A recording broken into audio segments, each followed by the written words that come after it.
Ça... Ah, le pique celle-là.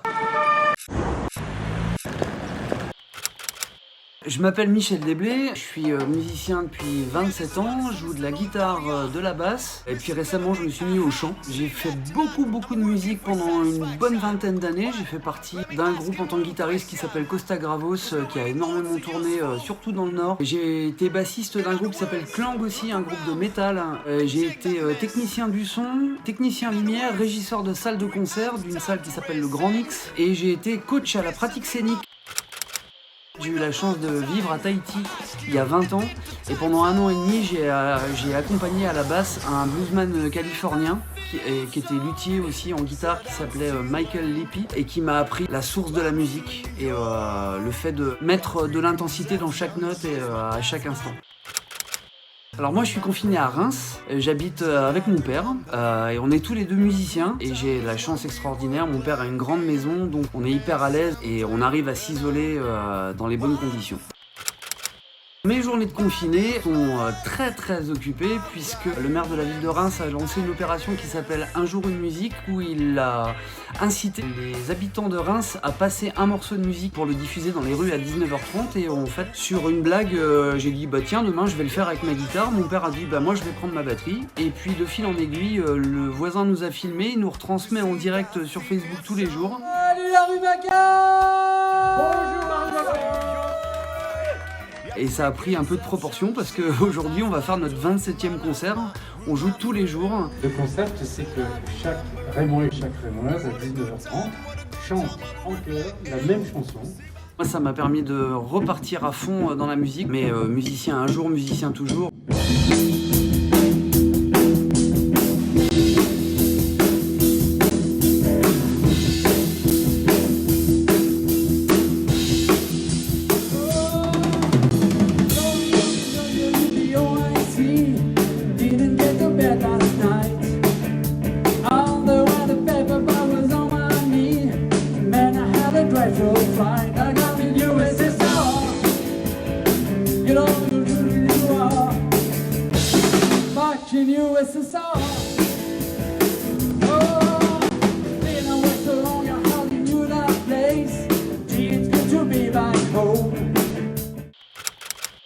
Alors visite de mon petit home studio, bah voilà, ça c'est ma piole, ça c'est moi, c'est l'endroit où je travaille, mes guitares, mon atelier de réparation et de nettoyage de guitare, gratte, ampli, et puis le matos, une partie du matos qu'on utilise pour les lives avec mon père tous les soirs.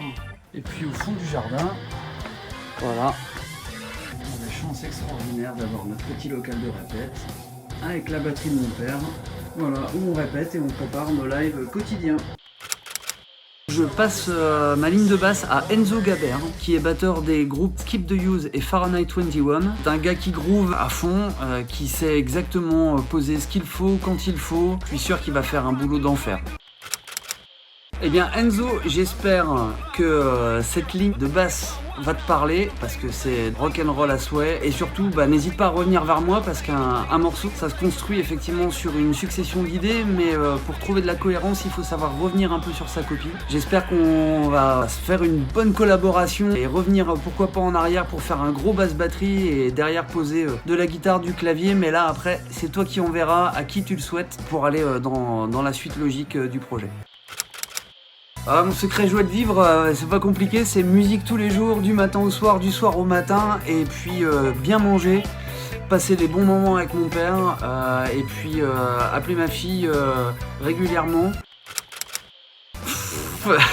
J'avoue que le soir, quand on a fait un bon concert avec mon père, on se laisse aller à s'ouvrir une bonne bouteille ensemble, mais plus que d'habitude, je dirais peut-être plus régulièrement, mais pas plus en volume.